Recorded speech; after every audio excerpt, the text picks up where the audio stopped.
Hi guys, welcome to my YouTube channel. Hi guys, good morning. Luto tayo ng galunggong. Pritong galunggong guys. Yan, leko na to guys ng asin. Siyempre, di mawala ang paminta. Ganito ang paminta guys ang gusto kong nilalagay dito kasi mas nalalasahan kaysa dun sa pino. Yan. Prito na natin ang galunggong. Takpan natin. At saka munggo guys, naglaga na ako ng munggo. Ayan, igigisa ko na lang to. Yan guys, ito yung ilalagay kong panghalo sa munggo. Yan, chicken wings. Pero hiwain ko lang muna to guys. Yan. Ayan, nahiwa ko na guys. Gisa na natin. Tayo guys, unahin natin to. Yan. Lagay tayo ng konting oil. Gisa natin guys ang sibuyas sa bawang. Yan. Pinapagsabay ko talaga guys kung sibuyas sa bawang. Kasi ganoon din naman guys, giligisa lang din naman yun. Sabayan maluluto. Basta haluin lang natin to para di masunog. Ayan guys, medyo luto na yung manok at saka yung sibuyas sa bawang. Lagyan natin to isang buong nor chicken cubes.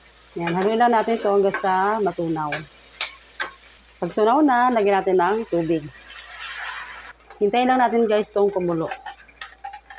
Ito naman muna tayo sa galunggong. Ibalik na rin na natin to kasi luto na yung kabila. Takpan ulit natin. Ayan guys, kumulo na. Tanggalin na natin. Ito ang ating ibalik dito sa kalan. Tapos ito guys, ilagay natin dito sa munggo.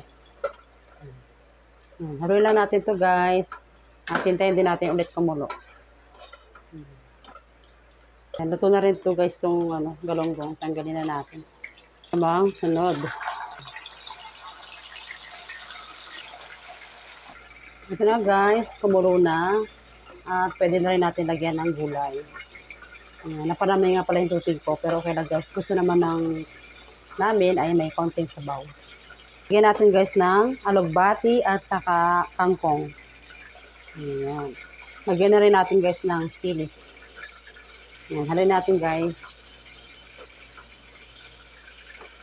Timplahan na rin natin guys ng paminta. Ayan. Okay naman na guys yung lasa, kaya hindi na natin kailangan maglagay ng seasoning. Ayan. Kung sa inyo guys ay kulang yung panlasa, lagyan nyo na guys kung anong seasoning ang gusto nyo pwedeng ilagay. Ayan. Ito yung aming munggo with kangkong and alugbati. Gamitan natin itong pang shield. Yan guys, luto na rin itong galunggong. Lagyan natin dito sa lagayan. Saka itong munggo. Ayan, munggo. At saka galunggong. Kain tayo guys.